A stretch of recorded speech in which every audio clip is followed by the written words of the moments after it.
The gospel radically affects a person's relationship with God and all people, since they have been created in his image.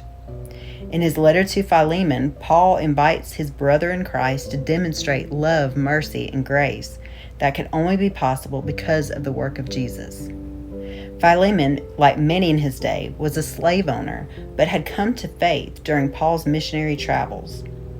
A resident of Colossae, Philemon owned a slave named Onesimus, who had apparently run away from his master and had taken some of his possessions in the process. In God's providence, Onesimus fled to Rome, met Paul, and came to faith in Christ. Following his conversion, Onesimus served Paul while he was in prison. However, the two men agreed that the full restoration and restitution were needed between Onesimus and his former master, Philemon. Paul wrote this brief letter and sent it with the letter to the church at Colossae.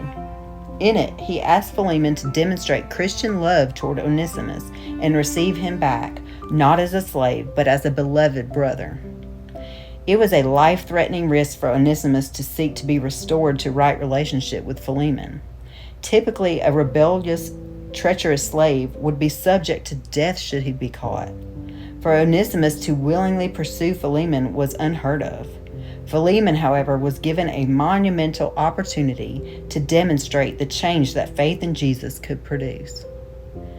Jesus provided the model of one who sought out his enemy and willingly laid down his life in order to bring the people into right relationship with God.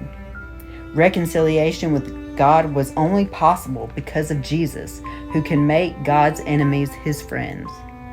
As a loving master, he can restore sinful humans into a right relationship with him out of the sheer abundance of his grace.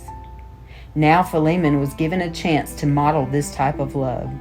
Their relationship could demonstrate the reality that, in Christ, all dividing walls that separate humanity are rendered obsolete. Only in Christ can masters and slaves be brothers. God's people, reborn into his family, can follow Paul's encouragement and demonstrate the unity that comes to all people, regardless of gender, race, class, or life history.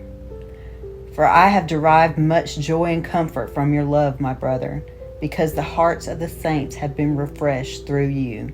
Philemon 7.